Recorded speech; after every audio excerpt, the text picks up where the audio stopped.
Should I move all this up? Maybe, yeah. That's better.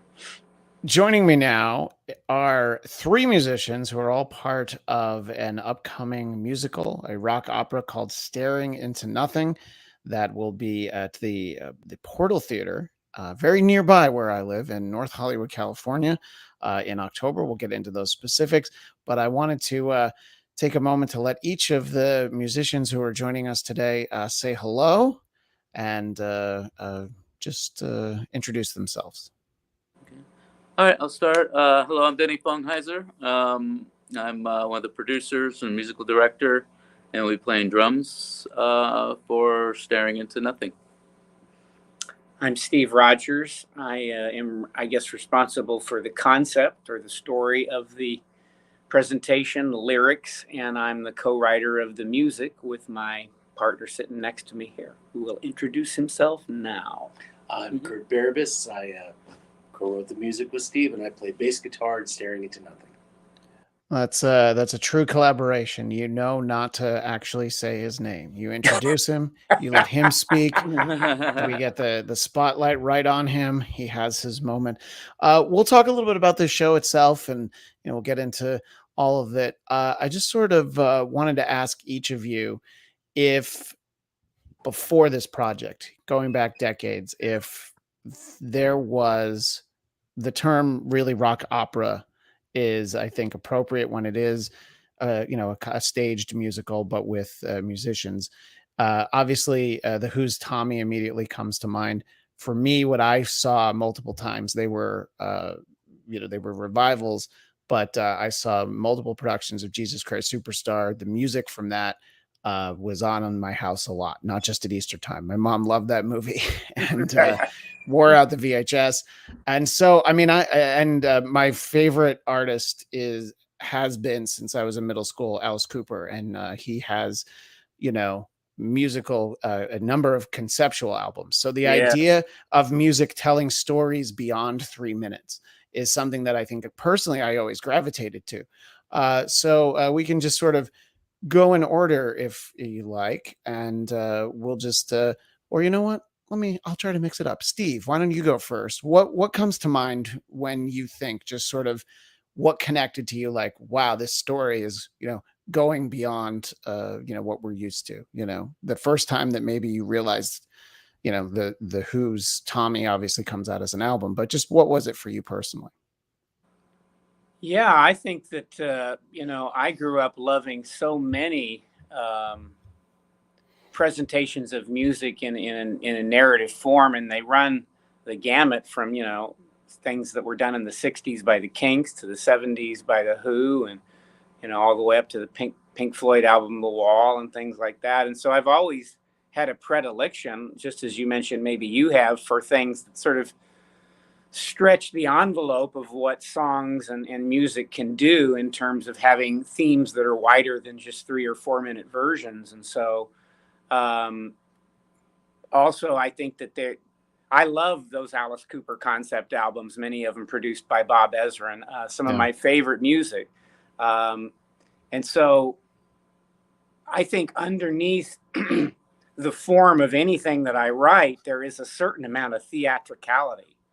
And this project was an opportunity to sort of take it to its next logical step, which is an entire, narrative rock musical. And in my mind, it's a rock opera because it has, great musicians on stage performing rock in what I characterize as the classic rock style, very organic.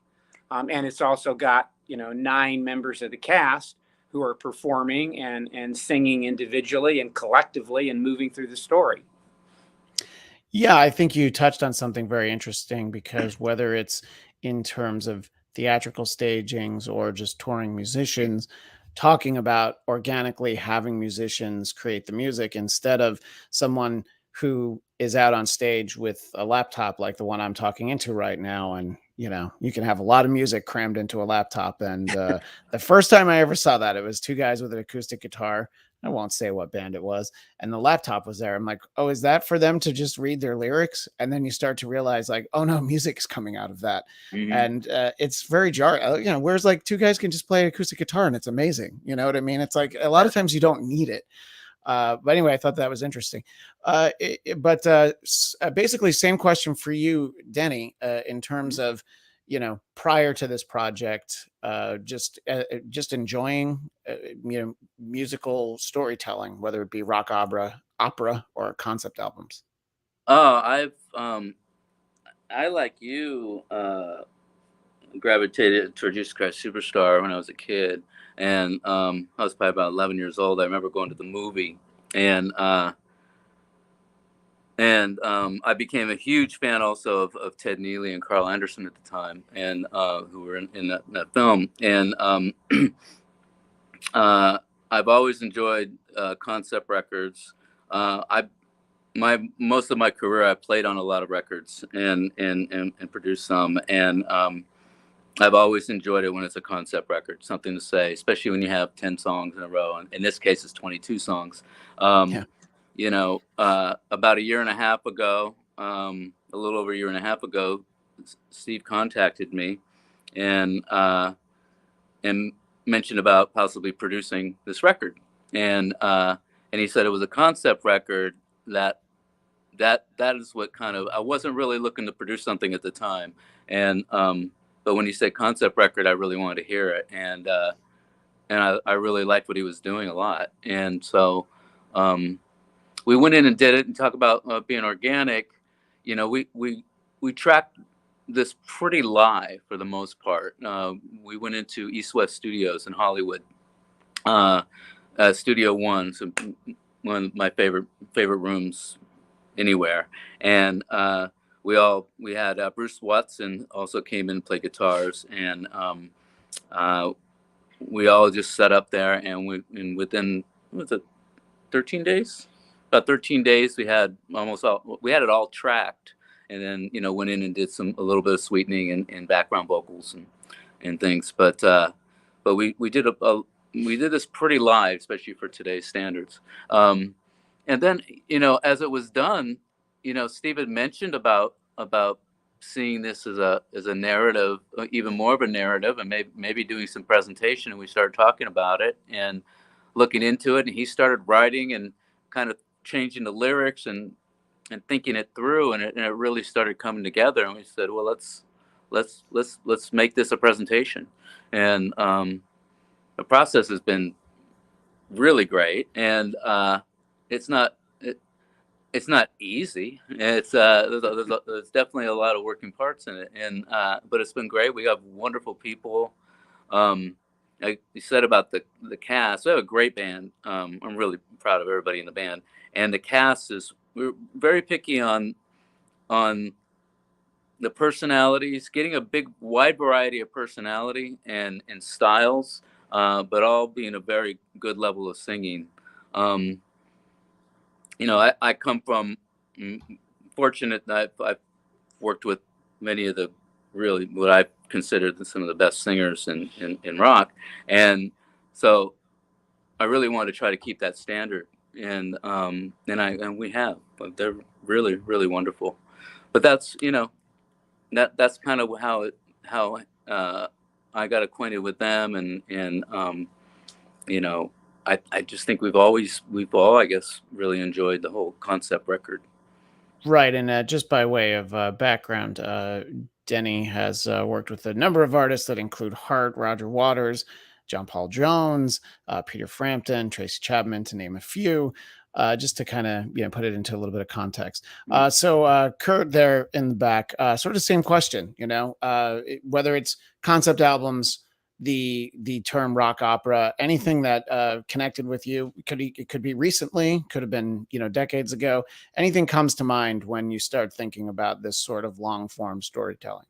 Well, I come from the bands that I loved the most growing up were bands like Genesis, Pink Floyd, and Yes, and the first and the Who, Quadrophenia. The first concept record that I really got into was The Lamb Lies Down on Broadway, and by Genesis, Right, And and this is the Peter Gabriel Genesis, not the last Phil Peter Collins Gabriel. Genesis that people think about. Which they're basically two different bands. You know, I mean, Yes, it was yeah. the last Peter Gabriel's last album, and Yeah. I loved it so much, but I honestly didn't understand the true story all the way through. And then later on, I got into Quadrophenia when it came out, and The Wall. And when it came to doing this record, with Steve had the story in mind, I just thought it was just so great how really the thread between songs, it's easy to follow, and that's what I really liked about this. And he just did such a tremendous job. I just It's easy to follow for those who've written it. if I can follow it, trust me, anyone can follow it. And so I just mainly focus on the music, and between the three of us, I think we just make a great team. Plus the other musicians, who Bruce, of course, on the record, and now the people in our live band are just. I could not be happier. Yeah, and we'll sort of talk about the ideas and the storytelling, but you've sort of both referenced something that I think is interesting, where obviously as musicians, you audition people, you try to collaborate with people, but when you're actually putting on a stage version like this, you can have somebody show up. It's like, wow, they're a great singer.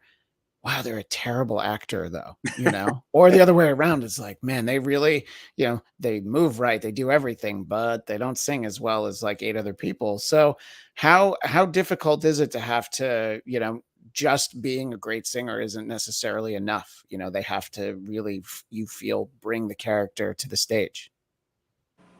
Specifically for you, Steve. Oh, for me. Well, yeah, I mean, it's for everybody. But No. I realize now I've started with Steve twice, so I'm clearly playing favorites. That's fine. This is a process that I've never been through before. Sitting and having auditions and watching people read dialogue as well as sing snippets of songs, and reacting to them and figuring out who's going to work on both the acting and on the vocal performance side of things. I think we had the benefit of a lot of these people were sort of handpicked from people that the director or Denny as the producer or other people had worked with in the past. So we did not have a kind of cattle call type audition. We had a pretty focused group of people came in, and we really hit the target most of the time. Fortunately, we did not have to ask many people to go home. So I feel like, I'm thrilled that there is so much dedication and care being put into the show, including the selection of the cast by the director, Jeffrey Polk, and Denny Fongheiser here, the producer. So it's very touching to me to see people pouring so much heartfelt love and devotion into this thing that Kurt and I created, that started out with just him and I. And so to see it keep growing like this is pretty remarkable. Yeah, Denny, how much does that help the process to, sort of be putting it together and have people come to mind like, oh, I actually have a few people I think would be great for this? Well, I always saw this, and I think we all agreed to this, is some kind of something that kind of stands on its own. It's not a concert. It's not necessarily a full-blown musical as we think of musicals, but it's some kind of combination. And so with that said, wanted a lot of wonderful characters, different characters, and which will make it more theatrical. And yes, they all had to sing well. I think what was good is Jeffrey and I come from 2 different worlds, and we both blended in each other's worlds, and him in the music world and me in theater world. But for the most part, we're from those 2 worlds. So he brought in some people, that he felt good about, and I brought in people I felt good about that I felt were great singers and also could act or have acted, and a lot of great front people, especially in rock bands. They're good actors to begin with. They're doing it for thousands of people a night. So that kind of worked out, and singing wise, I mean, we can pretty much tell within the first couple of lines if if somebody's going to work or not. And so they would send in. We had a lot of people send in examples, and so we went through all those examples first, and and then narrowed it down to what we felt who would be strong, and combined that with their acting. We have 8 extra people from other than Steve and the ensemble, so a total of 9, and I think we auditioned. We ended up having 12 come down total, something like that, 11 or 12, and we're very fortunate that the ones that we picked really worked out, and yeah. Yeah. Kurt, how has this process been for you? Just sort of getting to work with these, how does it compare? Is this a unique experience in your career, or is it reminiscent of anything that you've done before? This is a very unique experience. Prior to this, it's always been, I had my own bands before, and Steve and I began our band. He and I. This would be our 3rd record, but this is the first time he and I are playing live. So, Denny, another great thing about Denny is so knowledgeable about musicians, and I think you touched on this earlier a little bit about people's personalities. He put together the live band with people that I had never played with before, and from bar one, I felt like we've been playing together for years and years. Now, as far as the other singers are concerned, we're getting into that soon. But right now, we're focusing just on the music. And but the experience alone is, I'm loving it. It's the most fun I've ever had. Well, that must sound great to to both of you, to really all of you. The fact that it's the most fun, and hopefully, that translates for audiences, which we'll talk about in a moment. But let's go all the way back to, how does this idea first generate? And if you can summarize, obviously, you don't want to give away all 22 songs, but how does the idea first come about, and how does it build in your mind, Steve, as you're sort of really expanding out the story? What's the kernel of the idea that before it even pops, to overextend the metaphor? Yeah, well, I read lots and lots and lots of books, and always have. And there was one particular book that has always been very meaningful to me, because it's sort of a narrative novel, but it's also a philosophical exploration of the concept that the author called quality in life. His name is Robert Pirsig. He wrote only 2 books. This is the first one I'm referring to, called Zen and the Art of Motorcycle Maintenance. I love the second one as well. But it's a great title, by the way. It's a great book. And it was written in 1974, I think. And one of its premises was trying to examine the impact of technology on the quality of our individual lives as human beings. And obviously, being written so long ago, it had no opportunity to contemplate the digital technology world and the mass media and social media world that we now live in. But it occurred to me as I was reading it for like the 10th time that this is a concept that would be really interesting exploring in a modern context. What is the impact, and how do we choose to use these technologies? And are we using them in ways that are empowering? Are we using them in ways that are disempowering? Are they making us happier? And I've also been a longtime fan of a book called Brave New World by Aldous Huxley, which has a relationship in my mind, because it basically talks about a utopian world or a dystopian world, I guess, where people are just mostly interested in being amused all the time and don't even raise their own children.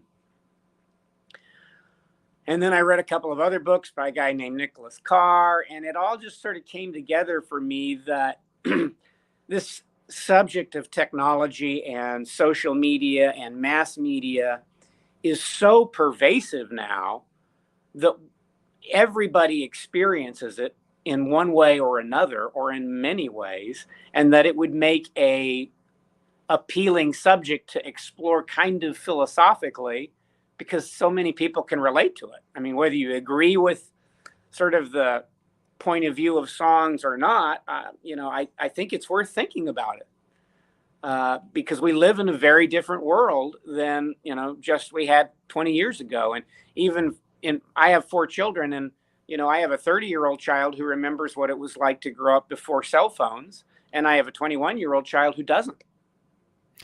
Oh, wow. Yeah, it's funny that's the fine line right there, is those 9 years between them. Yeah. And yeah, my kids are young, 7 and 4, and I think of the things that they won't be able to grasp the concept of, as simple as a payphone, and it's interesting when you have things that are, sort of looking towards the future, like the book you referenced.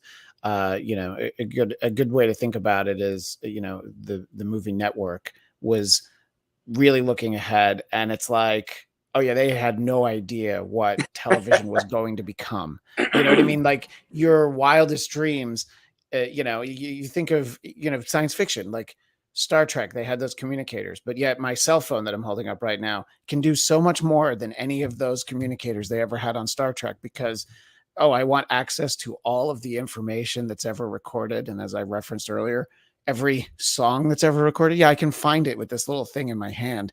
So it's interesting to really think about it and sort of extrapolate it out to the modern day. But and then what I always think about is, well, what's the next 20 years? So these last 20 years have been crazy. I mean, I remember when the microwave was the most ingenious invention in my lifetime,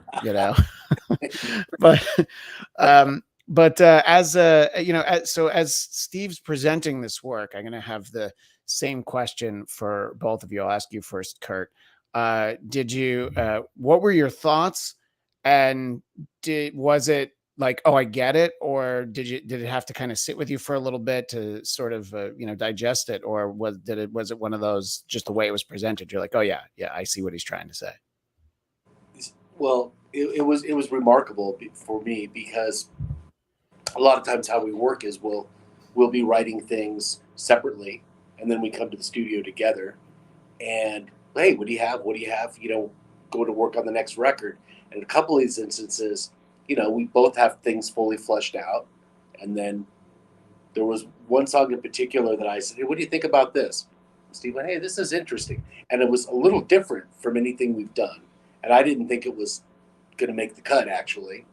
He came back the next day with the lyrics just completely done. And I went, this is great. And he just ran with it. I contributed 0. What song was that? That was I Am Anger. I Am Anger. Yeah. And I just thought, I don't know, this is kind of heavy. And next day he came back and he had it done. I went, well, this is cool. So yeah, for me now, this experience is completely different. Yeah. But don't be like a politician. You got to answer his question too. Oh yeah. Did you really bad at staying on the subject? Did you relate to the themes, or did it take time for it to grow on you? Oh no, I completely related to it. Specifically on one of the songs is called Motorcycle, and it's about, well, Steve will explain what it's about, but but being a motorcycle rider, I would never consider listening to music or having anything going on when I'm motorcycle riding, because the act of doing it takes you away from everything. And oh wow, yeah, I've never ridden a motorcycle, so I never thought about that. But I mean, as you explained it, I'm like, oh yeah, it would be a distraction, and not in a good way. So yeah, exactly. And Steve just hit the nail on the head with that. And I was like, as the songs kept coming in with the lyrics, it's just remarkable what he did. in my opinion. Truly. Denny, who has popped off camera, but there he is. Hello. We're in a tight spot here. No, I know it worked out fine. It's sort of the same question, you know, as it's presented to you and you start to take it in, and Steve's, you know, explaining the story. Was it a lot to take in, or what kind of connection did you have with it right away, and how did it kind of linger and sit with you the more you thought about it? Well, actually, when we first spoke, he sent me an email and responded back. And I said I would love to hear all the music, and then he sprung that there was 22 songs, and so they're not 4-minute songs, and they're 7-minute songs, and so it was so okay, great, and so I went through every single one of them, and I think I asked them for the lyrics too, and you know, try to understand what this was, and I did relate to it, and it did make sense, and you know, it was a conversation that so many of us have, you know, throughout each day at some point, you know, and as he started writing, even thinking about this, in my opinion, it got even broader and touched on even more things that I think are relevant. And I felt I agree with Steve where it's a conversation worth having, and it is good for people to think about. It's kind of like when you go to a good movie. Sometimes you walk out of the movie, you don't say a word, but the next morning you start having a conversation about it, and you know it gets you thinking. And that's how I kind of felt this was. Yeah, you know, I always think those are the best movies where, you know, or really the best anything, where right away you're like, I think I liked it, but I need to think about it. You know what I mean? Where you don't know right away. Look, because if it's bad, you know right away. You're like, "Ooh, this is the worst $16 I ever spent." But if it's good, it's hard to put your finger on. Like, was it good? Was it great? What was it about it? You know? And then yeah, no, I think that it's great to kind of have that time. Of course, we live in an age where it's like, well, you just saw a movie. Why haven't you, you know, told thousands of people on social media what you thought about this thing? Did you love it? Did you hate it? It's nice to sometimes digest it. And the show we're talking about, Staring Into Nothing, that'll debut at the El Portal Theater in North Hollywood, California, October 7th. And I believe there's 3 shows that weekend, but correct me if I'm wrong. That's my understanding. Yep. The 7th, 8th, and 9th. 7th, 8th, and 9th. I like that area of North Hollywood. It's it's a great theater, really great theater. So so people can find out about it very, very simply. Just go to staringintonothing.net. .com. Oh, is it really? Yep. Okay. You know what? It is .com. It's right in front of me, and yet somehow I had .net in my head, and that's a big difference. So I'm sorry about that. Staringintonothing.com. So yeah, and that's where they'll be able to find everything. So as we're talking right now, it's about 3 weeks away. So for each of you, what do you need to do to get ready over these next 3 weeks? I'll ask you first, Kurt. Well, we're in rehearsals right now. It's very simple for me. I just need to change my bass strings the night of the show. That's about all that's going on right now, because we're on top of it musically. How soon before the show do you get into the theater to actually, you know, rehearse in that space? We have 5 days there. The 26th. We go in there on the 26th. Oh, great. Okay. Yeah, so we'll probably have about 8 days in there before the show, 8 to 10 days. Yeah, no, that sounds great. Yeah, to just have a feel for how it plays. Yeah. And same question for you, Denny, as we 3 weeks out or so. What are all the moving parts for you right now? Well, there's a lot of moving parts. Since I'm producing it, I kind of have to have my eye on all of them. Luckily, I have amazing people working for us that I can trust. But we still need to know what's going on. As of right now, we're getting through. We're at a rehearsal studio, and the band's rehearsing, and then downstairs there's a big dance studio where the ensemble's rehearsing, and at some point this week I'll start bringing up the leads, and they'll be singing with us. And but when we get in, starting the 26th of September into El Portal, the in the morning there'll be the sets will all come in, all the lighting will come in, and all the audio will come in. And the next day we'll have sound checks, and then we'll start running it as an ensemble, as a collective, and really make it one. And my hope is, on any tours you go on, it's usually like show 5 to 8, all of a sudden just everything just turns into another level. And that has to do not only with playing through it a few times, but also everybody being together and working together. And so my goal with this is our show 1 will be our show 8. And right. No, that makes sense. That's funny because it makes me think of something. In the live chat, our friend Dominicus Saxon says, North Hollywood figures nothing good comes to Idaho. He, of course, lives in Idaho. But, hey, so far there's no plans for Idaho. But, we'll see. It's kind of an interesting thing the way you put that, because I think when I used to see routing for tours, you'd be like, why are they starting in Salt Lake City? Why are they and it's just because it's like, you got to kick the tires a little bit, you have to kind of, get that. And obviously, even the Rolling Stones will rehearse before they go back out on tour. And it's like, yeah, but you've been playing these songs for 50 years, but when you haven't played them in 3 or 4 years, it makes sense. So obviously when you've got a weekend of shows, you don't want to have that feeling of like, yeah, well, we'll figure it out in, show 3, right. Exactly. So, exactly. Yeah. And for you, Steve, as again, we're about 3 weeks out, are you able to relax? Are you able to sleep at night? Or is it like you try to close your eyes and then there's like a million more things that, still need to, just attentions to detail that you don't want to, stones that you don't want left unturned? Well, first of all, let me say that our goal is that these shows will be a success and people will be able to really enjoy them. And if that is the case, it would certainly be my intention that there would be other shows that would follow. I do live half of the time in Boise, Idaho, so that's a real possibility. See, I had no idea. That's not a setup. I didn't see that in your notes. So, Dominicus Saxon, I will message you when the Idaho run opens. Exactly, but I'm not. I've in this presentation, I am not a musician. I'm not on the stage with a musical instrument. I'm part of the cast.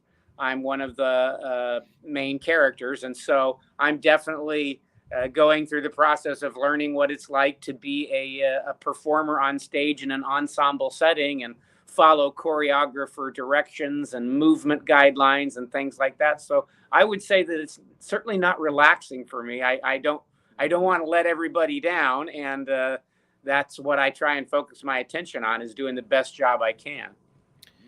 Well, now I've started something because Dominicus Saxon says Boise isn't Idaho. So now I don't even know what that means. So I guess that's the big city. So then I know what that means. That must. I know what that means. Yes. Yeah. Well, it's like I grew up in the rural suburbs of New York State, and people are always very specific, and they would say New York State because they was just, well, you don't want people to think I live in the city, But I think I see what he's getting at. So I can see that there's a lot that goes into an undertaking like this. I think it'll be exciting to be able to unveil it. Now, so far, I was sent 3 of the songs. So there's 19 others, and I don't know that I've pieced together the story. I think our conversation has helped me more, but I believe the ones I've heard are Down the Hole, I Am Anger, which came up a few minutes ago, and the Staring Into Nothing. And I feel like that one is probably, representative, and, our audio listeners are going to hear some little snippets. What do you think those, do you feel that those 3 songs are representative of what the show is? Or are you just thinking now like, wait, there's like 2 other ones that would have been better to help tell the story? Or are those the ones that do the best representation of what the story will be? There's a very wide diversity of musical styles in this show, and they range from pretty heavy songs like Down the Hole and I Am Anger to really just a singer and an acoustic guitar. Staring Into Nothing's an example of a song that's more piano and orchestrated and melodic. So I think they are representative of certain types of songs, but there's so many different types of styles on the record that they can't be representative of everything. Right. And I think that when you tell a story like that, I mean, we started off talking about Jesus Christ Superstar. And if you were to just listen to like 10 seconds, go through the CD and like skip tracks, you're like, well, none of this sounds the same, So I think it's great to be able to have that kind of representation of, just the whole spectrum. Well, I'm excited to hear more. As I mentioned to the publicist who set this up, Jody, who always helps me out, that I could practically walk to this theater, so I do hope to be able to make it to one of the shows. Oh, wonderful! But I live in Burbank, so I'm not really walking. I'll drive the 3 minutes, but it's like I practically could. But in any case, so I'm excited to hear more about it and really get to see it. And I do hope it's the beginning of something. I mean, when you hear about shows that had very humble beginnings, a lot of shows like Avenue Q and Rent, that ran for years. You hear about when they start, and you just getting a theater, being on stage, being able to play. I think I'm excited about it. As we wind up, Kurt, what are you most looking forward to about opening night, about actually getting to do this in front of a crowd?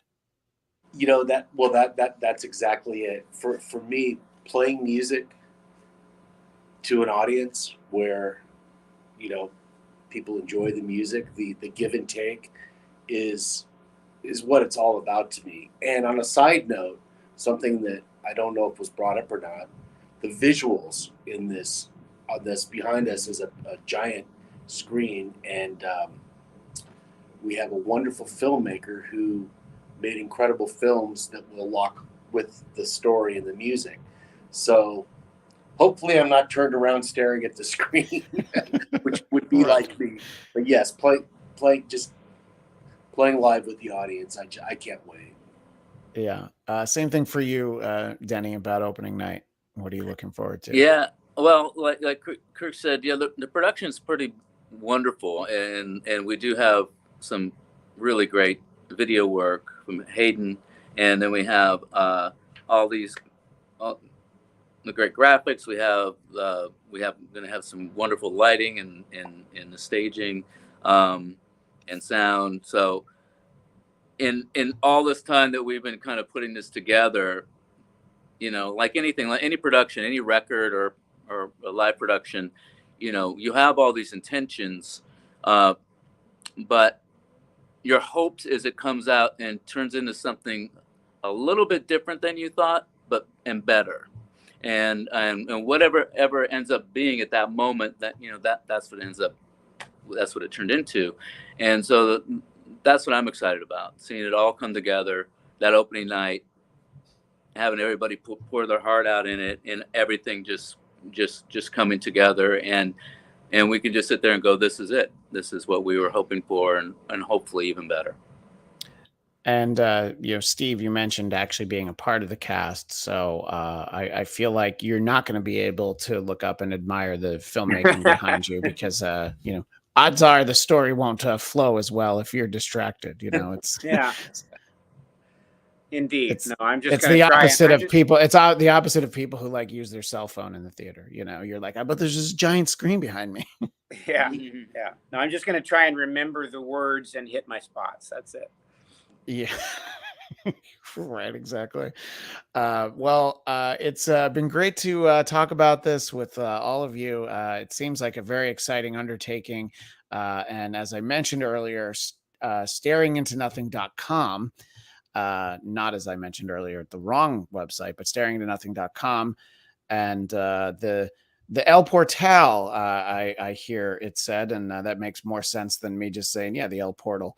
But it's in North Hollywood, and you can find out everything that you need to know from there. I've been joined by Denny Fongheiser, Steve Rogers, and Kurt. I feel like there's no way I'm going to get your last name exactly correct. I heard you say it, and then I was like, I didn't write it down. Kurt, how do we get your last name correctly? I don't want to embarrass. Barabas. Okay. I was going to say Barabas, so that's why I had you say it. Which, by the way, sounds like that would be an extra in Jesus Christ Superstar. You know? Enter Barabbas. In any case, guys, very exciting for you, and looking forward to hopefully getting a chance to check out the show myself. Staring into Nothing, staringintenothing.com. Thanks, guys. Thank you. Thank you. Bye-bye.